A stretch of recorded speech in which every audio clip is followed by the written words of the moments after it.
दुनिया क्यों अशांत है? फ्रांस से लेकर इजरायल तक प्रदर्शन ही प्रदर्शन अब तक हमें देखने को मिला है। और आज इसी पर खास चर्चा करने के लिए, स्ट्रेट टॉक करने के लिए हमारे साथ एक बहुत ही खास मेहमान इस वक्त ऑनलाइन हमारे साथ जुड़ चुके हैं। आइए सबसे पहले आपको उनसे मिलवाते हैं। हमारे साथ फॉरेन इश्यूज के एक्सपर्ट प्रोफेसर ब्रह्मदीप अलोने जी हमारे साथ जुड़ चुके हैं। आइए सबसे पहले उनका स्वागत करते हैं। बहुत बहुत स्वागत है प्रोफेसर साहब प्रोग्राम स्ट्रेट टॉक में। नमस्कार सर। सर, कोरोना के बाद से हम देखते हैं कि दुनिया भर में प्रदर्शनों का सिलसिला देखने को मिला है। कहीं आर्थिक मंदी के चलते लोग सड़कों पर उतरे तो कहीं जनता सरकार से नाराज दिखती है। अभी हम क्या देखते हैं कि इजराइल से लेकर फ्रांस तक जनता का गुस्सा सड़कों पर दिखाई देता है, जिसे पानी की बौछारों से शांत करने की कोशिश की गई है। लंदन की बात करें तो ब्रिटेन सरकार के अवैध माइग्रेशन बिल की भी चर्चाएं हैं। उसके विरोध में भी लोग सड़कों पर उतर आए हैं। प्रदर्शनकारियों ने सरकार के अवैध माइग्रेशन बिल के खिलाफ मार्च निकाला और शरणार्थियों के समर्थन में नारे लगाए। तो ये जो तमाम प्रदर्शन आज हम देखते हैं, दुनिया के हर कोने में आम जनता का गुस्सा सड़कों पर उतर रहा है। मैं सबसे पहले आपसे ये जानना चाहती हूँ कि what is your genuine feeling about this on going protest? आप इन प्रोटेस्ट को लेकर क्या आपकी राय है, क्या ओपिनियन है आपका? आम जनता का गुस्सा इस तरीके से सड़कों पर सरकार द्वारा लाए गए बड़े फैसलों पर। देखिए, जो लोकतंत्र होता है, लोकतंत्र का मतलब होता है जवाबदेही, लोकतंत्र का मतलब होता है पारदर्शिता, लोकतंत्र का मतलब होता है कल्याणकारी राज्य, लोकतंत्र का मतलब होता है संविधान के अनुसार शासन को चलाने की कोशिश करना। अब जब दुनिया भर में जिस प्रकार से प्रोटेस्ट हो रहे हैं विभिन्न देशों में विभिन्न सरकारों के खिलाफ, तो दुनिया में पूंजीवाद जिस प्रकार से हावी हो रहा है और सत्ताओं पर जो पूंजीवादी प्रवृत्तियां, जो पूंजीवादी जो ताकतें, उनका जो प्रभाव बढ़ा है, उसका नतीजा ये हो रहा है कि दुनिया में लोग जो है सड़कों पर है। अब इसको दो तरीकों से देखना चाहिए। जब दुनिया में लोग सड़कों पर आते हैं, इसका मतलब वे अभिव्यक्ति की स्वतंत्रता का प्रदर्शन कर रहे हैं। इसका मतलब है कि वे अधिकारों के लिए जागरूक हैं।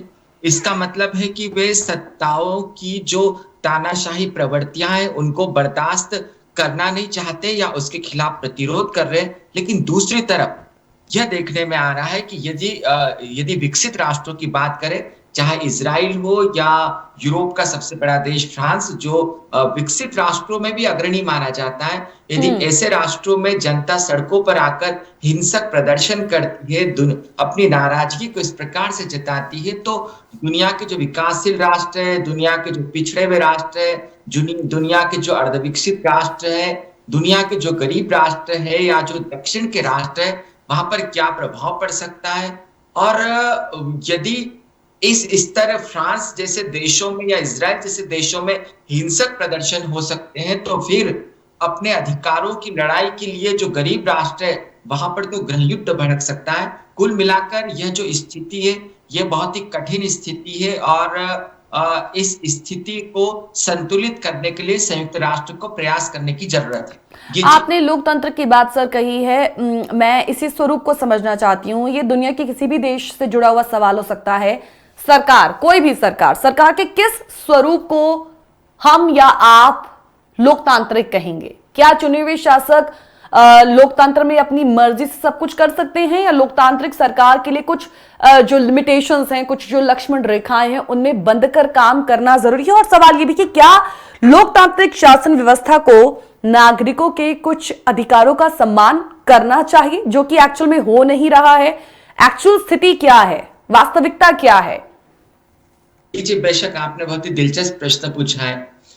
देखिए, किसी भी संवैधानिक प्रमुख के लिए लक्ष्मण रेखा तो होनी ही चाहिए, लेकिन इस समय जो दुनिया में ट्रेंड नजर आ रहा है, वहां पर ऐसा लग रहा है कि जो संवैधानिक तौर पर जो चुने हुए जनप्रतिनिधि है, वो जब सत्ता में आ जाते हैं तो वो संवैधानिक तरीके से शासन को चलाने के बजाय वे उन तानाशाही प्रवृत्तियों को बढ़ावा देते हैं और सत्ता पर एकाधिकार बनाए रखना चाहते हैं। सत्ता पर एकाधिकार बनाए रखने की उनकी प्रवृत्ति के कारण क्या होता है कि जो देश के लोग हैं, उनकी जब अपेक्षाएं समय के साथ ध्वस्त होती है, उन लोगों को ऐसा लगने लगता है कि उनके जो सत्ता प्रमुख है वो तानाशाहों जैसा बर्ताव कर रहे हैं। अधिनायकवादी शासकों जैसा बर्ताव कर रहे हैं, तो उनमें निराशा और हताशा आने लगती है। और देखिए, लोकतंत्र का मतलब होता है कल्याणकारी राज्य।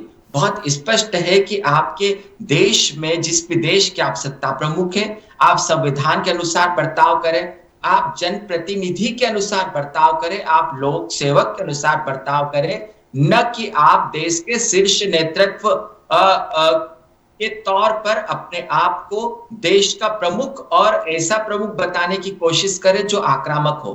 आप जनता का, चूंकि जनता का आप प्रतिनिधित्व करते हैं, तो आप जनता के मौलिक अधिकारों की रक्षा कीजिए। आप जनता का कल्याण कैसे हो सकता है, जनता को रोजगार कैसे मिल सकता है, जनता खुशहाल कैसे रह सकती है, देश में शांति कैसे स्थापित हो सकती है, या देश का विकास कैसे हो सकता है, आपका जो उद्देश्य है वो यह होना चाहिए। लेकिन अफसोस इस बात का है कि दुनिया भर के विभिन्न देशों के जो शीर्ष नेतृत्व है, वो इन सबको दरकिनार कर इस बात पर ज्यादा जोर देते हैं कि वो सत्ता में कैसे बने रहें, और जो सत्ता में बने रहने की जो उनकी आक्रामक प्रवृत्तियां हैं, उनके कारण ही कि दुनिया भर में अब जो है विद्रोह खुलकर सामने आने लगा है। जी। लेकिन ये जो दुनिया के अलग अलग देशों में जो जिस तरीके से प्रोटेस्ट हो रहे हैं, हम देख रहे हैं कि उसको भारत के साथ भी कंपेयर करने की कोशिश की जा रही है, क्योंकि कई ऐसे मसले हैं जिस पर कहा जाता है कि दुनिया के कुछ देश, जैसे कि अगर हम फ्रांस, इजराइल की ही बात करें, तो सरकार द्वारा लाए गए कुछ फैसलों पर जनता का ये जो आक्रोश हमने आपने देखा, इजराइल में भले ही उसे अब कुछ देर के लिए टाल दिया गया है, कुछ समय के लिए टाल दिया गया, लेकिन फिर भी जो हमने रोष देखा वो देखते ही बनता है।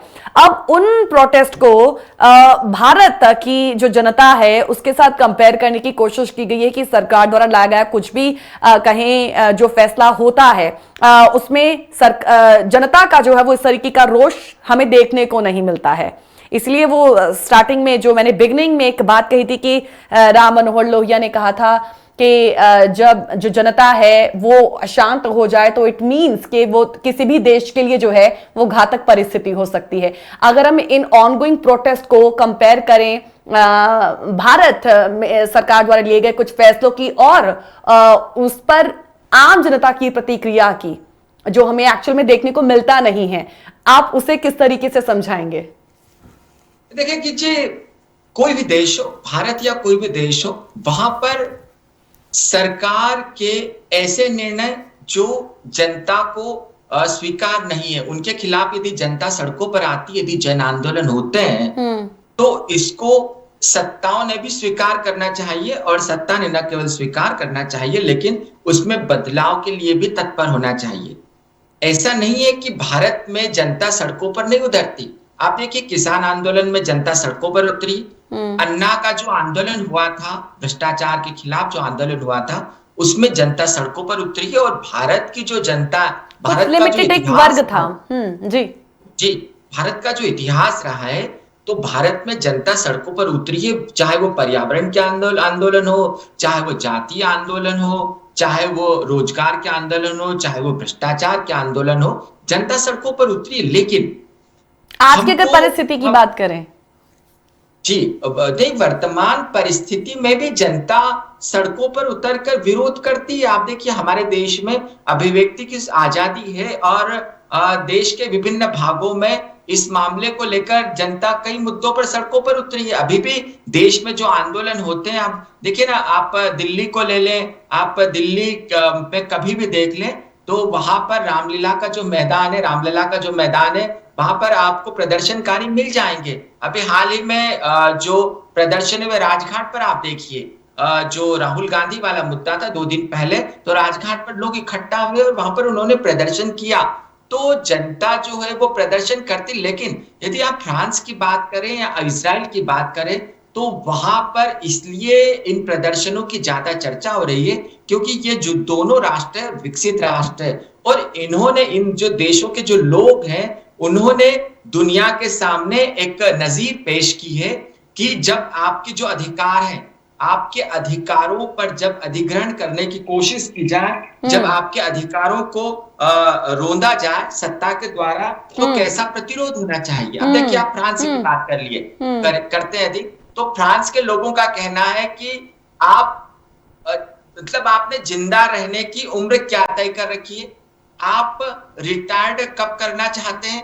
क्या आपको ऐसा लगता है कि रिटायर्ड आप मतलब रिटायरमेंट की उम्र बढ़ाकर क्या आप जिंदगी को हमेशा ऑफिस में ही खपा देना चाहते हैं? मतलब देखिए, जो जागरूकता का एक शीर्ष होता है, जी। जागरूकता जो है निचले दर्जे से शुरू होती है, आधार से शुरू होती है और शीर्ष तक जाती है। तो ये कितना शीर्ष है कि आप अपने मौलिक अधिकारों की सुरक्षा के प्रति कैसे जागरूक होते हैं। मतलब फ्रांस के लोगों का कहना है कि आप उम्र को बढ़ाकर देखिए, उनके मुद्दे जो है वो कितने बड़े मुद्दे हैं। सबसे बड़ी बात है कि जो विपक्ष है उनका जो विरोध होना चाहिए वो मुद्दों पर आधारित विरोध होना चाहिए। भारत में मुद्दों पर आधारित विरोध कम होता है, व्यक्तिगत विरोध ज्यादा होता है। बड़ा दुर्भाग्य exactly, this was my point. जी जी हाँ। जी जी। बिल्कुल, ये भारत बात में आपने देखिए, जी जी जी सर। जी, तब देश के जो हित है, हम्म। देश के हितों पर मुद्दों पर आधारित विरोध होना चाहिए और उसको लेकर जनता को भटकना नहीं चाहिए। अब हमारे देश में जो मुद्दे होना चाहिए वो बेरोजगारी होना चाहिए। हमारे देश में जो मुद्दा होना चाहिए वो लोकतंत्र की सुरक्षा होना चाहिए। हमारे देश में मुद्दा होना चाहिए महिलाओं की सुरक्षा, मुद्दा होना चाहिए। हमारे देश में मुद्दा होना चाहिए कि जातीयता को लेकर जो जाति उभार हो रहा है वो मुद्दा धर्म होना को चाहिए। लेकर लेकिन खासकर जो आज ऐसा परिस्थिति बन रही है, जी जी बिल्कुल।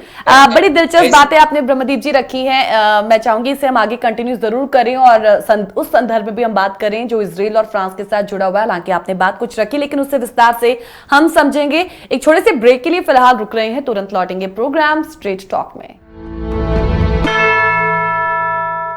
आप सभी का एक बार फिर से स्वागत करते हैं प्रोग्राम स्ट्रेट टॉक में। और ब्रेक में जाने से पहले बात हमारी मुद्दों पर हुई थी, देश से जुड़े मुद्दों की।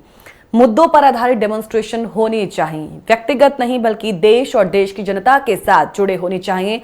और इसी का सजीव उदाहरण हमारे सामने है जिस पर आज हम बात कर रहे हैं, दो देशों की, फ्रांस की और इजराइल की। प्रोफेसर ब्रह्मदीप अलोने जी इस वक्त हमारे साथ जुड़े हुए हैं। बहुत अहम बात उन्होंने ब्रेक में जाने से पहले रखी थी, मुद्दों से जुड़े हुए, मुद्दों पर आधारित उन डेमोन्स्ट्रेशंस की जो होनी चाहिए। मैं अब इजराइल की बात सबसे पहले करना चाहूंगी। सोमवार की रात ब्रह्मदीप जी ऐलान किया गया कि वो विवादास्पद बन चुके इस न्यायिक कानून सुधारों पर अस्थायी रूप से रोक लगा रहे हैं नेतन्याहू। उन्होंने जनता से जिम्मेदाराना व्यवहार करने और हिंसा से दूर रहने की अपील की, जो अभी तक हमने काफी दिनों से इजराइल की सड़कों पर आम जनता का गुस्सा देखा। अब ये जो ऐलान हाल ही में किया गया है, सवाल ये है कि क्या नेतन्याहू के इस ऐलान को हम लोकतंत्र की जीत के तौर पर देख सकते हैं? क्योंकि अभी तो सिर्फ अस्थायी रूप से रोक लगी है, आगे क्या होगा कोई नहीं जानता। देखिए जी, इजराइल जो है या इजराइल के जो लोग हैं उन्होंने दुनिया को यह बताया है कि न्यायपालिका जो है वो कितनी महत्वपूर्ण है और किस पर देश में भरोसा किया जाना चाहिए। दुनिया जो है वो शक्ति पृथक्करण के सिद्धांत के आधार पर दुनिया की संवैधानिक शासन प्रणालियां चलती है। जी। शक्ति पृथक्करण का सिद्धांत ये होता है जिसमें व्यवस्थापिका, कार्यपालिका, न्यायपालिका होती है। व्यवस्थापिका वो होती है जिसमें जो लोग, चुने हुए जो लोग हैं, जनप्रतिनिधि है, वो किसी संसद में जाते हैं, किसी सीनेट में जाते हैं और वहां पर नीतियों को बनाते हैं। कार्यपालिका वो होती है जिसमें मंत्रिमंडल होता है, जिस पार्टी की सत्ता होती है और वहां के देश के संवैधानिक प्रमुख है, वो उन नीतियों को लागू करते हैं। लेकिन न्यायपालिका ये देखती है कि क्या वो नीतियां जो है वो सही है, सत्ता जो है वो पूरी तरीके से जनता पर हावी होने की कोशिश तो नहीं कर रही है, सत्ता जो है वो आक्रामक व्यवहार तो नहीं कर रही है, जो सत्ता है वो लोगों के मौलिक अधिकारों को बाधित तो नहीं कर रही है। और देखिए, जो नेतन्याहू है, नेतन्याहू के इरादे बहुत स्पष्ट थे। नेतन्याहू जो है या स्पष्ट हैं, नेतन्याहू देश में संवैधानिक बदलाव कर यह सुनिश्चित करना चाहते हैं कि वहां की जो जज हैं, जो न्यायपालिका को चलाने वाले जो लोग हैं, वो सत्ता के अनुसार व्यवहार करें। उनका जो चयन हो वह सत्ता के हस्तक्षेप से हो। यही नहीं, वहां पर देखिए जो नेतन्याहू है उन पर भ्रष्टाचार के बहुत सारे आरोप हैं। इसी कारण नेतन्याहू को लगातार 1 दशक तक ज्यादा सत्ता करने के बाद पद से हटना पड़ा था। अब वो दक्षिणपंथी सरकारों के साथ आए हैं। तो नेतन्याहू जो है वो यह सुनिश्चित करना चाहते हैं कि जो न्यायपालिका है वो देश के शीर्ष पदों पर जो लोग हैं उनको हटा नहीं पाए। देखिए, लेकिन वहां की जनता ने न्यायपालिका के पक्ष में जन विद्रोह कर दुनिया में संदेश दिया है कि न्यायपालिका कि स्वतंत्रता या न्यायपालिका की सुरक्षा कितनी जरूरी है। यदि न्यायपालिका स्वतंत्र नहीं होगी तो देश का संवैधानिक ढांचा अस्त व्यस्त हो जाएगा। बिल्कुल। और सबसे बड़ी बात है, देखिए जी, यहाँ पर एक महत्वपूर्ण बात और मैं बताऊंगा हम्म। कि जब देश के संवैधानिक ढांचे पर प्रहार हो तो जनता के साथ साथ उनका समर्थन करने वाले कौन लोग हैं? जो शीर्ष स्तर पर जो फौजी हैं, काम करने वाले जो पायलट्स हैं, जो युद्ध के मैदान में दुश्मनों से मोर्चा लेते हैं, वो लोग भी उस प्रोटेस्ट का हिस्सा बने हैं। बिल्कुल। देश के रक्षा मंत्री ने भी लोगों के पक्ष में बात कहने की हिमाकत की है। उस देश के राष्ट्रपति, इजराइल के राष्ट्रपति ने भी नेतन्याहू को समझाने की कोशिश की है कि उनको इससे बाज आना चाहिए। मतलब दुनिया में एक इजराइल बहुत छोटा सा देश है, 1 करोड़ भी आबादी नहीं है, लेकिन वहां की विविधता के सम्मान के लिए देखिए नेतन्याहू चाहते क्या थे। नेतन्याहू चाहते थे कि जो वहां पर यहूदी बाहुल्य है, लेकिन वहां पर अरब के भी तकरीबन 20% लोग रहते हैं वहां पर। तो वेस्ट बैंक के जो विवादित इलाके, वहां पर वो अरबों को निशाना बनाना चाहते हैं। अब दक्षिणपंथी सरकार जो है नेतन्याहू की, उसमें जो उनके सहयोगी है वो लोग कौन है? वो बहुत ही आक्रामक लोग हैं जो कहते हैं कि अरबियों को पत्थरों से मारो, गोलियों से मारो, उनको यहां से खदेड़ दो। तो इजराइल की जनता कहती है कि विविध मतलब वो अपने देश की विविधता का सम्मान करना चाहती है, और वो कहती है कि अरबों के साथ, जो वहां पर अरब बसते इजराइल में, उनके साथ शांति से भी रहा जा सकता है। तो एक दक्षिणपंथी सरकार जो लोगों के मतों से जीत कर आती है, वो सरकार जो है वो बहुसंख्यकों के पक्ष में एक नियम लाना चाहती है, वह अदालत को बाधित करना चाहती है। लेकिन वहां के लोग सड़कों पर आके ये संदेश देते हैं कि हमें सत्ता पर भरोसा नहीं है, हमें न्यायपालिका पर भरोसा है, हमारे देश के संवैधानिक ढांचे पर भरोसा है, हमारे देश के लोकतंत्र पर भरोसा है। और यह जो संदेश एक छोटे से देश का, यह पूरी दुनिया के लिए बड़ा संदेश है कि कैसे लोगों को मौलिक अधिकारों की रक्षा के लिए जागरूक होने की जरूरत है। जी जी, ये आपने बड़ी दिलचस्प बात एक कही कि इजराइल के इन प्रदर्शनों में शीर्ष पद पर बैठे हुए लोगों को भी देखा गया है।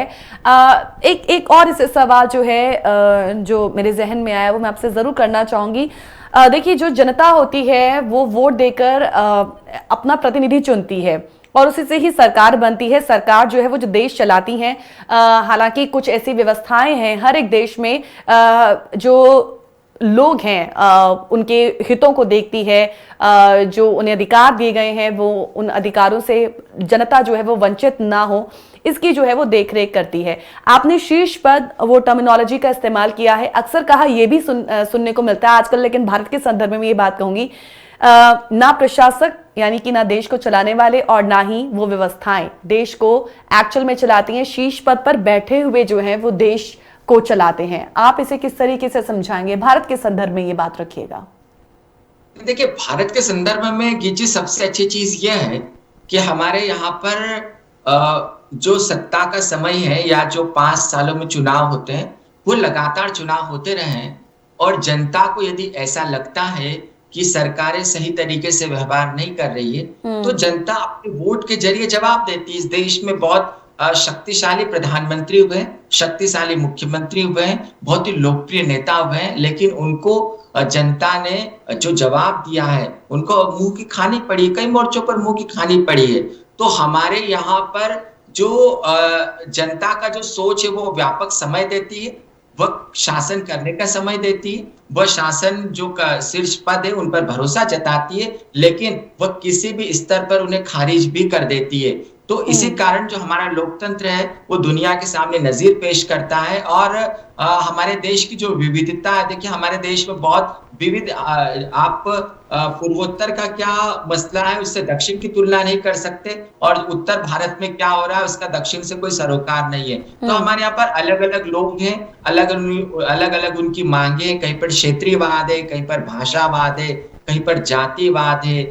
तो कई मतलब जो लोगों में बहुत सारे ऐसे मुद्दे हैं जिनको लेकर सड़कों पर जनता होती है। और जनता जो है, और हमारे यहाँ पर देखिए इसको इस प्रकार से भी समझिएगा कि हमारे यहाँ पर शक्तियों का विकेंद्रीकरण है। तो हमारी जो जनता है वो पंचायत के जो चुनाव होते हैं उस पर जवाब देने का मादा रखती है। हमारे यहाँ पर नगर निगम के चुनाव होते हैं, नगर पालिका के, उस पर जवाब दे देती है। तो मुद्दों पर आधारित होता है। हमारे यहाँ पर विधानसभाओं में भी जवाब दिया जाता है और हमारे यहाँ पर लोकसभा के चुनाव में भी जवाब दिया जाता है। तो हमारा जो लोकतंत्र है दुनिया के बनिस्बत हमारा ज्यादा परिष्कृत लोकतंत्र है, और जो हमारे जो लोग हैं वो ज्यादा समझदार लोग हैं, ज्यादा जिम्मेदार लोग हैं। इसलिए उनको ज्यादा सड़कों पर उतरने की जरूरत नहीं होती। वो जो भी जवाब देते हैं वो अपने वोट के जरिए देते हैं। यही कारण है कि जो सरकार है, भारत में जो काम करने वाली सरकार है, वो ज्यादा जवाबदेहिता का प्रदर्शन करती है। जी। बातें आपने बहुत दिलचस्प रखी। मैं चाहूंगी दर्शक जो इस वक्त हमें देख रहे हैं वो इन बातों पर अपना फीडबैक हमें जरूर प्रोग्राम के अंत में दें। ब्रह्मदीप जी, एक ब्रेक लेना है, लेकिन उससे पहले मुझे आपसे जल्दी से ये जानना है कि मान लीजिए अगर ये इजराइल में जो कुछ हुआ है, जो लाया गया है, जिस फैसले का समर्थन अभी फिलहाल नेतन्याहू कर रहे थे, उनकी टीम कर रही थी, मान लीजिए अगर इसे धरती पर अगर इसे इंप्लीमेंट कर दिया जाता तो इसका असर क्या होता?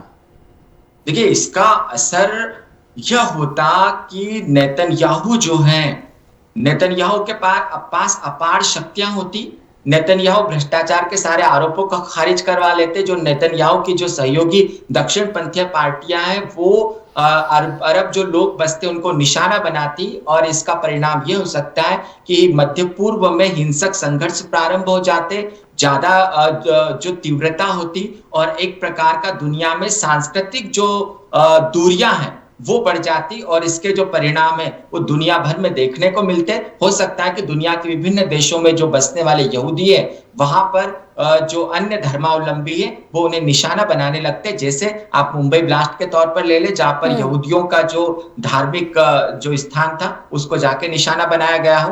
तो इसका परिणाम जो है वो सांस्कृतिक विद्रोह के तौर पर दुनिया में नजर आ सकता है।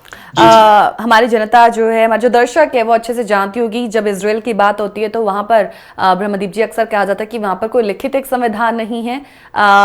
वहां 14 बेसिक्स लॉ होते हैं जो कि हर बनने वाले कानून का एक अधिकार होते हैं, आधार होते हैं, माफ कीजिएगा। तो अगर पीएम नेतन्याहू की सरकार इनमें बदलाव करने में सक्षम या सफल हो जाती तो निश्चित तौर पर इसका जो असर है वो घातक ही होता है।